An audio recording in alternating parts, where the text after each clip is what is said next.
Hey, I'm headed back from Texas to Louisiana.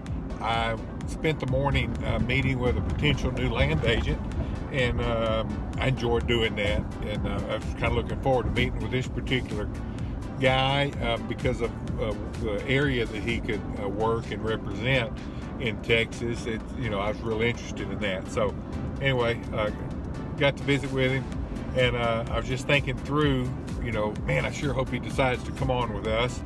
Because he passed, the three-prong test, my three-prong test. There are a lot of things that go into, wanting somebody to be a part of RecLand, but these three things are pretty fundamental. If a guy passes these three, the other things, kind of fall down in the order. Number one, he was recommended by one of my guys. Now we have a lot of agents at RecLand that came to us that weren't recommended from any of my people, just kind of came out of the blue, and that works great. But if one of my guys calls me and say, hey, so-and-so is interested in coming to RecLand, and man, I want to visit with you about him, and one of my people kind of, vouches for him like that, realistically, that's about 85% of it right there. One of my good people, and I think all my people are good people. One of them, vouches for a guy, person. That pretty much, nails it mostly down right there. But I still meet with people, and that was number two. The face-to-face, sitting down, drinking coffee and eating breakfast with somebody, and just visiting, just the face-to-face part of it, where I can, ask about his family and what he does for a living now, and just kind of mess with them a little bit, get to know them. That's a big deal. And talking to somebody about what they're doing now for a living, what kind of work they're in now or have been in, man, that's a big deal, because you can learn all of the things associated with real estate. They're all skills. You can learn all that. You can come into real estate, land business, and not know squat about real estate, but you can't come into it and not know squat about how to deal with people. So when a man tells me what he does for a living currently, or what he has done, just kind of tells me a little bit about his background, and I see how he's dealt with people throughout his life professionally, and how he's made a living, man, that speaks volumes. Because if you don't know how to deal with people, this is not the right business for you. So anyway, this guy passed that test too. I could tell from what he's doing for a living now, the kind of business he's in, that he knows how to deal with people. You can't do what he does and not have good people skills. And number three, he's just a good guy.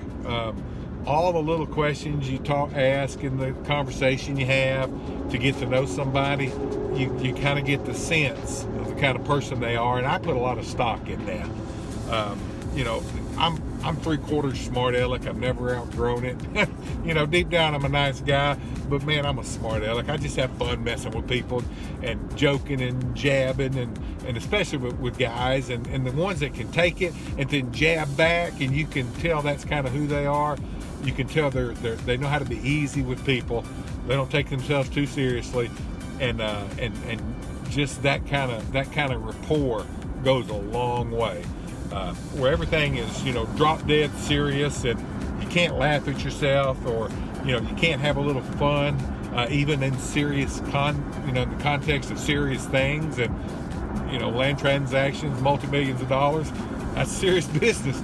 But to be able to just relax and have fun and kind of see the big picture, man, that goes a long way. You can teach somebody how to fill out a contract.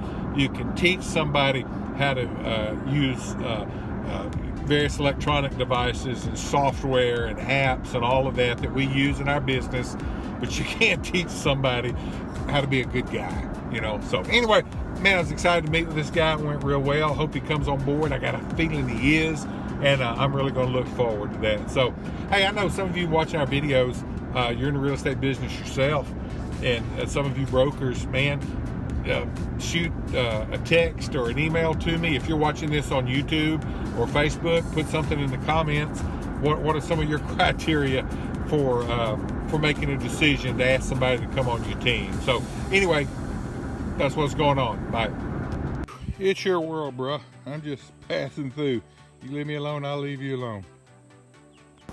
Hey, I just saw, got several emails, and it was one of my newer agents sent me all the stuff for a new listing he's got. I like when these new guys get new listings, man, and hustle, make things happen. That's good news. All right, there I am. I'm the blue dot heading back to the truck. Unfortunately, the truck's pretty much all the way at the other end of this track. So, fat boy in a hot Louisiana summer. Hey, we're driving along a 84-acre tract in, I believe we're in Bienville Parish, Louisiana, and it's on fire.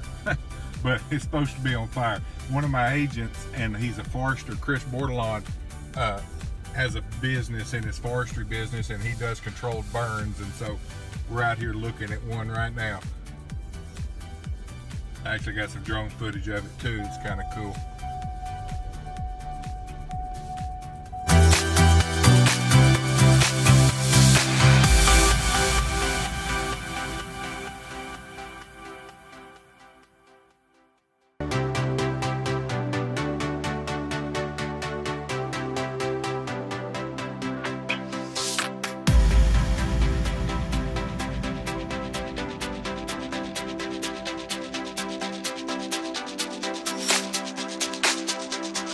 I just found the world's biggest sweet gum on a property I'm listing in Catahoula Parish.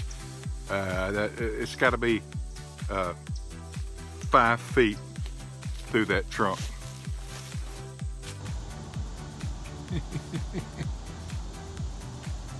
How old is it?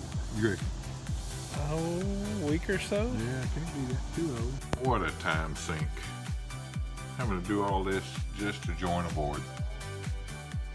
Yeah, I just got copied on documents that were emailed out to sellers for 2 really good closings that we have. I mean, really good ones. Docs are out to the sellers, so what could possibly go wrong now, huh? Not a whole lot going on, just kind of the usual stuff.